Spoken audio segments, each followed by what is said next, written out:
Assalamu alaykum muhtaram televizor ko'ruvchilar. Ko'rib atqaninglar Erkin Asiya radiosi to'g'ri televiziyasining haftalik xabarlar programmasi. Mazkur programmamizda o'tgan bir hafta jarayonida yuz bergan Uyg'urlarga munosabatlik muhim voqealardan ma'lumot beramiz. Men Erkin. 3-oyning 2 kuni Xitoy davlatlik arziyat idorasi chag'alliq dam olishni tugatib, arzdorlarni qabul qilishga boshlagan.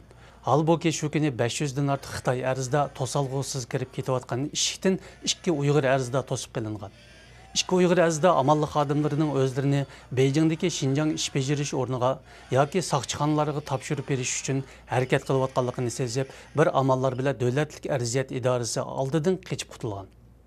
Ma'lum bo'lishicha, Xitoy doiralari yaqindan buyon Xitoy o'lkalaridagi Uyg'urlarga bo'lgan nazoratchilikni favqulodda kuchaytgan. Uningdan boshqa yana 5-mart kuni Beijingda ichiladigan 2 yig'in mazkur Uyg'ur arzdorlarining beshiga kelgan avorchilikning sababi bo'lishi mumkinligi taxmin qilinmoqda. 27 fevral kuni Tayland tutqunda turayotgan musofirlardan 17 kishining delosi advokatlar tomonidan sotga sunilganligi ilgari surilgan edi.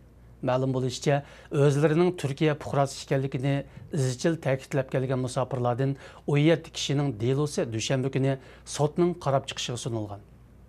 Mazkur 17 nafar musofir ichida tutqunda tug'ilgan 2 bovoqning borligi ma'lum. Tayland Jinoiy ishlar sot mahkamasi mazkur tutqunlarning Tayland tutib turilishining Taylandning ko'chmanlar qonuniga xilof yoki xilof emasligiga qarab chiqishga qo'shilgan.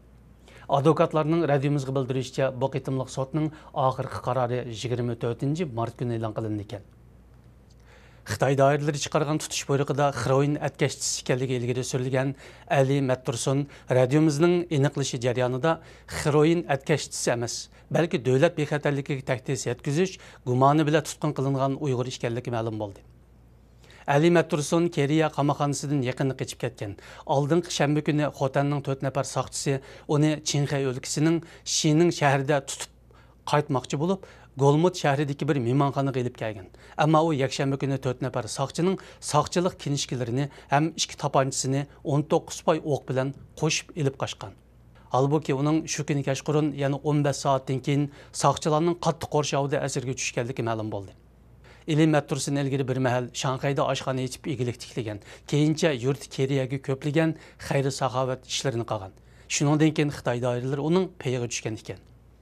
Tangirtag'ining sharq uchiga joylashgan Arturk noyasida yaqinqi yillardan buyon ekologik muhit va suv manbasi jihatda ko'rinarli chekinishning yuz berganligi ma'lum bo'lmoqda.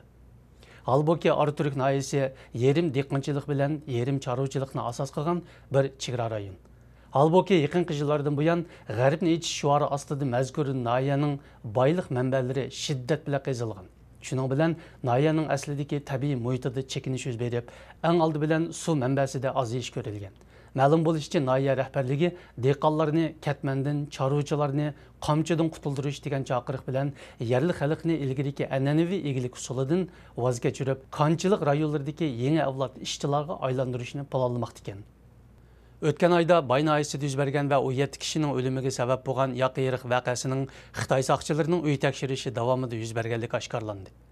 Radiomizning davomli aniqlashi davomida ma'lum bo'lishicha, shu qitimliq uy tekshirishga fidoyilardan Farad Samatning ayoli bilan birga tutqun qilinishi sabab bo'lgan ekan.